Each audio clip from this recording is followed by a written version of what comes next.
నమస్కారం ఫ్రెండ్స్.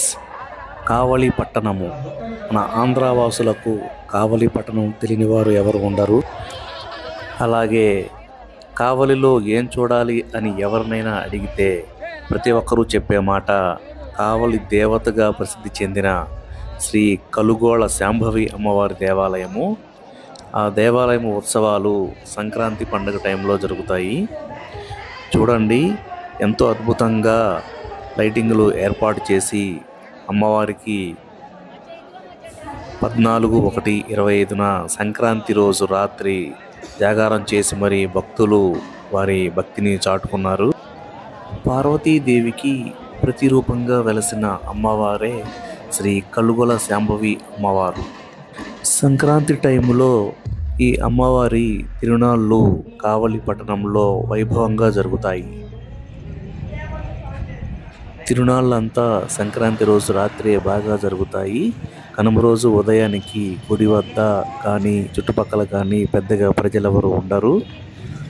ఆలయ శాసనం ప్రకారం కావలి మండలంలోని సర్వాయపాలెంలో గల ఓ రైతు కుటుంబంలో రాగులగుట్టలో అమ్మవారు వెలిశారని చెబుతారు.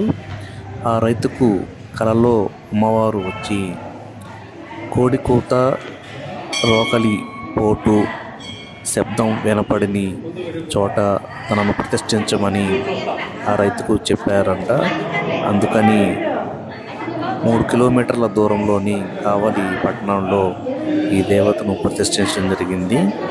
ఇది జరిగి సుమారు 500 సంవత్సరాలు అవుతుందని చెప్పేసి భక్తుల నమ్మకము, విశ్వాసము, అలాగే ఆలయ చరిత్ర. ఆలయ గర్భగుడి చుట్టుపక్కల వినాయకుడి దేవాలయము, అలాగే అమ్మవారి అష్టాదశ శక్తిపీఠాల విగ్రహాలు, అలాగే దుర్గామాత అవతారాలు ఎన్నో విగ్రహ రూపంలో ప్రతిష్ఠించారు. ఎంతో రంగురంగుల విగ్రహాలని ఎంతో వైభవంగా ఏర్పాటు చేయడం జరిగింది. ఈ గుడి వద్ద లోపలకు రంగాల్ని ఈ అమ్మవారి విగ్రహాలు చూస్తేనే ఎంతో భక్తిభావంతో మనసు సంతోషిస్తుంది. చూడొచ్చు మనం ఆలయ ప్రాంగణంలోని ఇక్కడ దుర్గామాత అవతారాలను మనం చూడవచ్చు.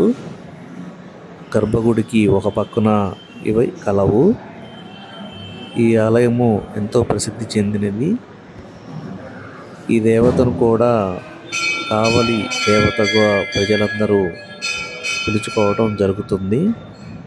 ఎంతో మహిమాన్వితమైన ఈ కలుగొల శాంభవి అమ్మవారిని దర్శించుటచే మన కోరికలను తీర్చుకోవచ్చు. వీలు కుదిరినప్పుడు తప్పకుండా అందరూ ఈ అమ్మవారిని దర్శించుకోవాల్సిందిగా కోరుచున్నాము.